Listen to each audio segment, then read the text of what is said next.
We'd be going into Chapter 6 of the zoning code and proposing to amend the accessory building setbacks portion of that. So buildings greater than 200 square feet. I'd be proposing to change the max top plate height from 10 to 14 feet. We would also, currently the code is silent on dormers within accessory structures, so we would be proposing to insert a section states the dormers are allowed to exceed 14 feet as long as they don't exceed 50% of the length of the wall. Just a conceptual image of what I'm referring to when I talk about buildings greater than 200 square feet, accessory structures, changing that top plate height from 10 to 14 feet. Say this would be the top plate height here. We'd be proposing to increase that 4 feet, and so you'd end up with a structure that looks similar to this. The idea behind this is to allow more livable space above these garages or accessory structures without increasing the size of the structure. And so if you start the pitch of the roof right up from the 10-foot top plate height, then you'd only get to livable space once you get to a 5-foot mark in the ceiling. Well, that would require the structure to be a lot larger of a footprint.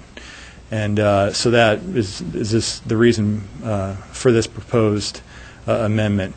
And this only applies to the rear 20-foot setback area of the lot. And so what this current ordinance says is that once you reach the 20-foot rear yard setback and you want to put an accessory structure greater than 200 square feet in size within that 20-foot rear yard setback, you're allowed to put it 5 feet from the rear property line as long as you meet certain requirements. And the certain requirements are, first, it doesn't exceed 50% of the rear yard area, and that the top plate height doesn't exceed 10 feet. That's the current requirement. We're proposing to extend that 4 feet and to allow these accessory structures with a top plate height of 14 feet within this area. If you were to set the accessory structure back 20 feet from the rear property line at the rear setback, you are really allowed to go all the way up to the overall building height for the current zone. So say you're in R3, you'd be allowed to build an accessory structure 35 feet in height. That's the same with the house. You know, whatever the underlying building height for that zone would be, you'd be allowed to build the house that tall. Be proposing to go within the definition section. We'd have to add a definition for an accessory dwelling unit, which would be a secondary dwelling unit that is accessory to a single-family dwelling on a single lot, containing complete housekeeping facilities, and which is added to, created within, or detached from the principal dwelling unit and subject to the specific use standards of this code. Once again, eliminating guest house from the definitions, since we'd be eliminating it from those three R1, R2, and R3 zones. And we'd also be eliminating tourist home from the definition section, currently not a listed permitted use within any zoning district of the zoning code. So it was allowed at one point in time, but after subsequent revisions to the zoning code, it's currently not an allowed use within any zone. So once you get to the exclusionary nature of our zoning code, it's problematic when you have a defined use within the definition section, but you're not actually utilizing it within any of the zones. So we'd be proposing to eliminate that. That brings us to Chapter 12, Specific Use Standards. We insert a new section for accessory dwelling units. Start out with an applicability and purpose section, and then go into the specific standards that would state that, in general, accessory dwelling units must meet all district zoning regulations and minimum lot size for the single-family dwellings within those zoning districts. The size would be limited to 600 square feet or 40% of the gross floor area of the principal dwelling, whichever is less. The occupants would be limited to 2 within the accessory dwelling unit. Owner occupancy would be required, whether in the accessory dwelling unit or within the single-family dwelling on the property. There'd be a deed restriction would be required to be recorded against the property, which would be binding on the heirs, successors of the property. The owner would be required to reside on the property longer than 6 months in a given year. There is an option, a safety valve for the community development director to waive this requirement for temporary absences, and this, so, for instance, sabbatical, military leave, sickness, things like that. There would also be an opportunity for the council to review and waive for other issues. And then if the owner is unable to reside on the property, only one dwelling may be occupied, whether that's the accessory dwelling unit or the principal dwelling unit. Only one would be allowed to be occupied. And then one off-street parking space would be required for the accessory dwelling unit, and this is on top of the two that are already required for single-family dwellings. So Planning and Zoning Commission did conduct a public hearing on the proposed ordinance, and that was on March 11th, 2015, and recommended approval to City Council. Staff's recommendation before you tonight is to conduct a public hearing and, after considering testimony, approve the proposed ordinance under suspension of the rules, requiring 3 complete and separate readings, and that the ordinance be read by title and published by summary. I'd certainly be able to answer any questions that you might have. Questions for Mike from the council? Walter? Thank you, Mayor. Mike, can you easily go back to your definition that you had about 4 slides back, maybe? There, yes.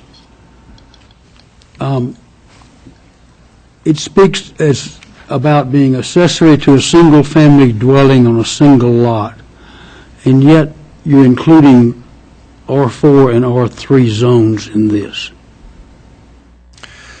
Sure. I'm of almost half of this group up here that is served on P&C. I'm not one of them. So humor me and help me here. Well, it'd be allowed in R3 and R4 as well, but it wouldn't be allowed for, say, a duplex.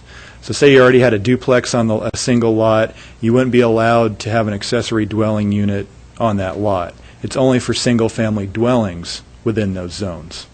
So you're only eligible if you have a single-family dwelling. So a 6-plex or a 12-plex wouldn't have an accessory unit. No. It's got to be regardless of zone, it has to be a single-family residence on that lot. Correct. Thank you. Correct.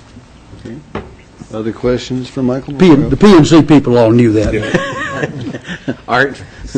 What happens in the woeful case of a scofflaw owner who decides, I'm going to rent both of them and live the good life in Costa Rica? What's the legal recourse? Well, all these regulations are within the zoning code, and so it would be a violation of the zoning code, which would be a misdemeanor under the city regulations. Generally, we go off of a complaint basis, so it would be up to the neighbors to call in a complaint, obviously if they don't see the owner there on a consistent basis. But we also have means of checking property records through the county. There's homeowners exemptions on properties, and so maybe it's a year or every year we check the accessory dwelling units that have come in and applied for building permits, constructed an accessory dwelling unit, and we review it that way as well on an annual basis. Walter, you have another question? Yes, sir. I just thought of another one, Mike. Under your example, talking about a greater than 200 square foot, I think you took that to above a garage situation. Is the garage square footage itself included in your computation of square footage? It's not. It's just the livable space within the accessory dwelling unit. Okay, thank you. Okay, Wayne. Mike, one of the things you made a comment was that it would not appreciably change the character of the property. And I'm wondering how I can think of, particularly if you had a corner lot, it had a large backyard, what are the requirements for setback from the street side for an accessory dwelling unit? Same as the principal dwelling. Well, so then essentially you could put up a 24 by 24 foot structure behind the house with parking coming off the street to that. That sounds to me like it would be an appreciable change to the property. Wouldn't be that large in size, though, because you can't have a 24 by 20. It would be, because it'd go over the maximum 600 square feet, right? Well, you could 24 by 24 is only about 560. What? Oh, I thought you said 24 by 40. No, 24 by 24. Well, you could do that right now with an accessory structure. You could have a garage at the rear of your property and, access via a driveway off the side street, and you'd be able to have that right now as an accessory structure. You could have, multiple uses, your own personal music studio, maybe a home brew, canning, kitchen. Correct. I understand that. Thank you. Other questions for Mike before I open the public hearing? Thank you, Mike. We may refer back to you on some questions here as we go along. I am going to open this public hearing at 7:42.